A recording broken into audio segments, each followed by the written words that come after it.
Hi, I am doctor Gayathri, physician Changampally റെമഡിയം.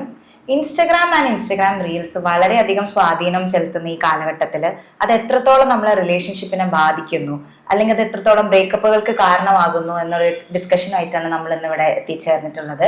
V have doctor Sajad with us. He's an Ayurvedic psychiatrist, Changampally Remedium. Sir, അപ്പൊ എത്രത്തോളമാണ് Instagram റീൽസിന് നമ്മളിപ്പോഴത്തെ കാലഘട്ടത്തിൽ റിലേഷൻഷിപ്സിൽ അല്ലെങ്കിൽ ഒരു ബ്രേക്കപ്പിന് കാരണമാകാനുള്ള സ്വാധീനം ഉള്ളത്? നമ്മൾ ഏറ്റവും കൂടുതൽ ഉപയോഗിക്കുന്ന ഒരു ഡിവൈസ് ആണ് ഫോണ്.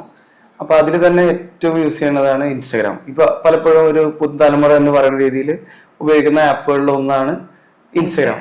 അപ്പൊ നമുക്ക് ഏറ്റവും രസകരമായിട്ട് തോന്നിയിട്ടുള്ള വെച്ചാൽ പലപ്പോഴും നമ്മളെ ഒരു ഇമോഷൻ അല്ലെങ്കിൽ നമ്മൾ എപ്പോഴും പറഞ്ഞാൽ നമുക്ക് നാട്ടുകാർക്കോ വീട്ടുകാർക്കോ അല്ലെങ്കിൽ കൂട്ടുകാർക്കോ പോലും എന്നെ മനസ്സിലാവില്ല. പക്ഷെ അതിനേക്കാളും കൂടുതൽ റീലുകൾക്ക് തന്നെ അല്ലെങ്കിൽ ഇൻസ്റ്റാഗ്രാമിന് തന്നെ മനസ്സിലാവും എന്നുള്ളത്. അപ്പൊ ഇപ്പൊ നമ്മളൊരു വളരെ ഇമോഷണൽ ആയിട്ടുള്ള ഒരു ക്രൈസിസിൽ നിൽക്കുന്ന സമയത്തോ ഒക്കെ നമുക്ക് അതിന് ഫീൽ ചെയ്യുന്ന രീതിയിലുള്ള റീലുകൾ വരാറുണ്ട്. അപ്പം ഇത് ചിലപ്പം നമ്മളുടെ ഒരു സിറ്റുവേഷൻ അനുസരിച്ച്, ഇപ്പൊ നമ്മൾ റിലേഷൻഷിപ്പിൽ നിൽക്കുകയാണ് അല്ലെങ്കിൽ നമ്മളൊരു ഒരാളെ ഇഷ്ടപ്പെട്ട് നിൽക്കുകയാണ്, ഈ ഒരു സാഹചര്യത്തിലൊക്കെ പലപ്പോഴും പല രീതിയിലുള്ള പിണക്കങ്ങൾ ഉണ്ടാവാം, ബുദ്ധിമുട്ടുകൾ ഉണ്ടാവാം, അങ്ങനെയൊക്കെ സ്വാഭാവികമായിട്ട് സംഭവിക്കാം.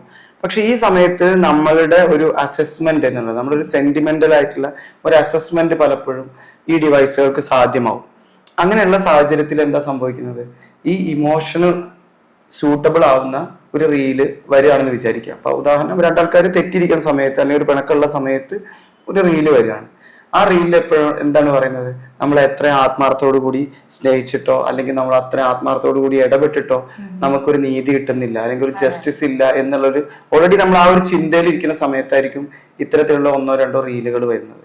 അപ്പൊ ഒരു റീല് വന്നു കഴിഞ്ഞാൽ ഫോൺ എപ്പോഴും വർക്ക് ചെയ്യുന്നതിന്റെ പുറകില് ആർട്ടിഫിഷ്യൽ ഇന്റലിജൻസ് ഉണ്ട്, അല്ലെങ്കിൽ മെഷീൻ ലേണിംഗ് പോലെ ഒരു അൽഗോരിതം പ്രോസസ്സിലാണ് വർക്ക് ചെയ്തുകൊണ്ടിരിക്കുന്നത്. അപ്പൊ നമ്മൾ കൃത്യമായിട്ട് നമുക്ക് എന്താ സംഭവിക്കുന്നത്, നമ്മൾ ആ ഒരു ഇമോഷനെ അഡ്രസ് ചെയ്യാണ്, ഈ ഒരു ഡിവൈസ് അഡ്രസ് ചെയ്തു. അപ്പൊ നമ്മൾ ആ ഒരു ഇത്രയും അഡ്രസ് ചെയ്ത്, നമ്മളൊരു കൂട്ടുകാരാണ്, നമ്മൾ ഒരു ഷെയ്ക്കൻഡ് കൊടുക്കുന്ന അല്ലെങ്കിൽ നിനക്ക് മാത്രം എന്നെ മനസ്സിലാകുന്ന നമ്മളൊരു കൂട്ടുകാരനെ ഹഗ് ചെയ്യുന്ന അതേ സിറ്റുവേഷൻ നമ്മൾ പകരം ഫോണിൽ ലൈക്ക് ചെയ്യോ അല്ലെങ്കിൽ നമ്മൾ അതിനെ അഡ്രസ് ചെയ്യണം, ആ ഒരു രീതിയിൽ റെസ്പോൺസ് കൊടുക്കണം. അപ്പം നമ്മുടെ ഡിവൈസിന് മനസ്സിലായത് ഇതാണ് ഇപ്പൊ നമ്മുടെ സാഹചര്യം. അപ്പൊ ഡിവൈസ് അടുത്ത് അതുപോലെ തന്നെ ഒരു റീല് അല്ലെങ്കിൽ ഒരു വീഡിയോ നമുക്ക് അയച്ചു തരും. നമ്മൾ സാധാരണ പരസ്യങ്ങളൊക്കെ കാണുന്ന അതേപോലെ തന്നെ ഇപ്പൊ നമ്മൾ ഒരു ഷൂ സെർച്ച് ചെയ്യുകയാണെങ്കിൽ നമുക്ക് പല പല ആപ്പുകളിലും പിന്നെ നമുക്ക് ആ ഷൂവിന്റെ പരസ്യം വരും. അതേപോലെ തന്നെ ഇവിടെ സംഭവിക്കുന്നത് എന്താണ്, ഇതുപോലുള്ള റീലുകൾ നമുക്ക് അയച്ചു തരാണ്. അങ്ങനെ കൂടുതൽ കൂടുതൽ റീലുകൾ വരുന്ന സമയത്ത് നമുക്ക് ഇതൊരു സമ്മർദ്ദമായിട്ട് മാറും. ഈ റീല് തന്നെ നമ്മൾ തമ്മിൽ, രണ്ട് വ്യക്തികൾ തമ്മിലുള്ള ഒരു അകൽച്ച കൂട്ടാനായിട്ടുള്ള ഒരു കാരണവും. പക്ഷെ ഇവര് തമ്മിൽ അത്രയും ഒരു പ്രയാസം അവിടെ ഉണ്ടായിന്ന് വരില്ല. പക്ഷെ ഇതിനിടയ്ക്ക് കാണുന്ന റീലുകളും ഇതുണ്ടാക്കുന്ന ഒരു ജഡ്ജ്മെന്റും ഇങ്ങനെയാണ് എന്നുള്ള രീതിയിലുള്ള ഒരു തോന്നൽ എന്ത് ചെയ്യും, വലിയ പ്രശ്നങ്ങളിലേക്ക് വഴിവെക്കും. ഇതൊരിക്കലും ഫോണിന്റെ പ്രശ്നമല്ല.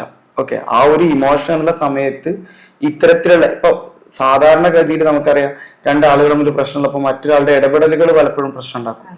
അതേപോലെ ഒരു ഇടയിലുള്ള ഒരാളായിട്ട് ഫോൺ വർത്തിക്കുകയാണ്, അതുണ്ടാക്കുന്ന പ്രശ്നങ്ങളാണ് കൂടുതൽ കൂടുതൽ ബുദ്ധിമുട്ടിലേക്ക്. അപ്പൊ അതില് ബാക്ക്ഗ്രൗണ്ട് മ്യൂസിക് ഉണ്ടാവും, നമ്മൾ ഇമോഷനെ അഡ്രസ് ചെയ്യുന്ന പാട്ടുകൾ ഉണ്ടാവും, അങ്ങനത്തെ ക്യാപ്ഷനുകൾ വരും. ഇതെല്ലാം നമുക്ക് കൂടുതൽ പ്രയാസമായിട്ട് മാറും. അപ്പൊ നമ്മൾ ശരിക്കും ചെയ്യേണ്ടതെന്ന് വെച്ചാൽ ഇത്തരത്തിലുള്ള പ്രശ്നങ്ങൾ വരുമ്പോൾ ആളുകൾ ഇത് തിരിച്ചറിയുകയും ഈ ഒരു അവസ്ഥയിൽ നിന്ന്, ഇത് പെട്ടെന്ന് നമ്മളൊരു കൂടിനുള്ള വീണ് പോകുന്ന പോലെയാണ്, അതിൽ നിന്ന് മറികടന്നുകൊണ്ട് മറ്റാളെ കേൾക്കാനും അല്ലെങ്കിൽ മറ്റാളെ മനസ്സിലാക്കാനും സംസാരിക്കാനുമായിട്ട് ശ്രദ്ധിക്കുക എന്നുള്ളതാണ്. അപ്പം ഇത് ഒരു കൂടുതലായിട്ടുള്ള ഇൻഫർമേഷൻസ് ആണ് നമുക്ക് തന്നുകൊണ്ടിരിക്കുന്നത്.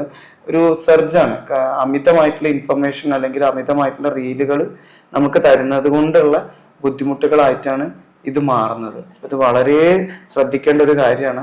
ചെറിയ ചെറിയ പ്രശ്നങ്ങൾക്ക് ആളുകൾ സെപ്പറേറ്റഡ് ആവുക, ഡിവോഴ്സ് ആവുക അല്ലെങ്കിൽ ബ്രേക്കപ്പ് ആവുക, ഇങ്ങനെ വരുന്നതിന്റെ ഒരു വലിയ സ്വാധീനം എപ്പോഴും ഫോണുകളായിട്ട് മാറുന്നത് നമുക്ക് എപ്പോഴും ക്ലിനിക്കൽ എക്സ്പീരിയൻസ് മനസ്സിലാക്കാവുന്ന ഒരു കാര്യമാണ്.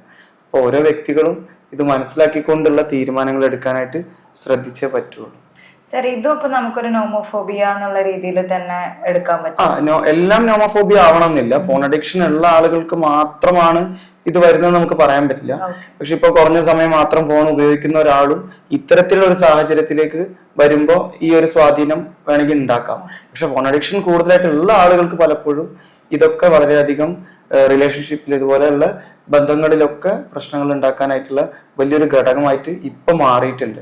കാരണം നമുക്കറിയാം നമ്മൾ ഏറ്റവും കൂടുതൽ ഡിപ്പെൻഡ് ചെയ്യുന്നത് നമ്മുടെ സ്മാർട്ട് ഫോണുകളെയാണ് അല്ലെങ്കിൽ ഡിവൈസുകളെയാണ്.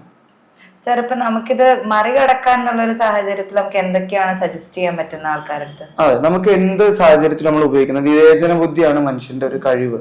അപ്പം ഇതിനെ എങ്ങനെ മാറ്റി നിർത്തണം, അല്ലെങ്കിൽ ഈ സാഹചര്യത്തിനെ തിരിച്ചറിഞ്ഞുകൊണ്ട് എന്താണ് ഇവിടെ ചെയ്യേണ്ടതെന്നുള്ള ഒരു ധാരണ ഓരോ വ്യക്തിയും ഉണ്ടാക്കിയെടുക്കുക എന്നുള്ളതാണ് ഏറ്റവും പ്രധാനപ്പെട്ട ആദ്യത്തെ കാര്യം. പിന്നീട് നമുക്കിത് കഴിയാതെ വരുന്നുണ്ട്, നമുക്കിത് മനസ്സിലായി, ഓക്കെ, പക്ഷെ നമ്മളെ കൊണ്ട് അതിനെ മാറ്റമൊന്നും വരുത്താൻ കഴിയുന്നില്ല എങ്കിൽ നമ്മളൊരു സൈക്കോളജിസ്റ്റിന്റെയോ അല്ലെങ്കിൽ ഒരു സൈക്യാട്രിസ്റ്റിന്റെയോ അല്ലെങ്കിൽ ഈ മേഖലയിൽ വിദഗ്ധരായിട്ടുള്ള ആളുകളുടെ സഹായം തേടുക എന്നുള്ളതാണ് അടുത്ത കാര്യം. നമുക്കതിന് കഴിയുന്നില്ല എന്ന് ബോധ്യപ്പെടുകയാണെങ്കിൽ. പക്ഷെ പലപ്പോഴും എന്താണെന്ന് വെച്ചാൽ ഈ സമ്മർദ്ദം കൂടിയിട്ട് ആളുകൾക്ക് ഹെൽപ്പ് എടുക്കാൻ പോലുള്ള ഒരു മാനസികാവസ്ഥ പലപ്പോഴും കഴിയാതെ വരും. അങ്ങനെ ഇരിക്കുമ്പോൾ നമ്മൾ കൂടെയുള്ള ആളുകളോ അല്ലെങ്കിൽ കുടുംബാംഗങ്ങളോ ഇത് തിരിച്ചറിഞ്ഞിട്ട് ഇവരെ സഹായിക്കേണ്ടതായിട്ടുള്ള സാഹചര്യം വരും. കാരണം അസ്വാഭാവികമായിട്ടുള്ള എന്തെങ്കിലും ലക്ഷണങ്ങൾ പ്രകടിപ്പിക്കുക, അല്ലെങ്കിൽ അമിതമായിട്ടുള്ള ദേഷ്യം പ്രകടിപ്പിക്കുക, അല്ലെങ്കിൽ അമിതമായിട്ട് കരയുക, അല്ലെങ്കിൽ ദേഹ ഉപദ്രവം, ഇപ്പൊ സെൽഫ് ഹാം പലപ്പോഴും ഉണ്ടാവും. മുടികൾ പിടിച്ച് വലിക്കുക, അല്ലെങ്കിൽ നെഞ്ചത്ത് അടിക്കുക, കരയുക, ഉച്ചത്തിൽ നിലവിളിക്കുക, ഇങ്ങനെയൊക്കെ, അല്ലെങ്കിൽ അടഞ്ഞുകൂടിയിരിക്കുക. ഇത് നമുക്ക് മനസ്സിലാക്കാം എന്തോ ഒരു പ്രയാസം ഈ വ്യക്തിയിലുണ്ട്, മാനസികമായിട്ടുള്ള എന്തോ ഒരു വിഭ്രാന്തി കാണിക്കുന്നുണ്ട് എന്ന് മനസ്സിലാവുമ്പോൾ നമ്മൾ അതിനനുസരിച്ച് ഈ ആളുകളെ സഹായിക്കേണ്ടതായിട്ടാണ് വരേണ്ടത്. സോ ഐ തിങ്ക് ഇപ്പോഴത്തെ ഒരു സിറ്റുവേഷൻ, ഒരു പ്രസന്റ് സിനാരിയോയിൽ ഇത് ഭയങ്കര ഇൻഫ്ലുവൻസ് ചെയ്യുന്ന ഒരു ടോപ്പിക് തന്നെയായിരുന്നു. I hope the session was useful. Thank you so much. Thank U.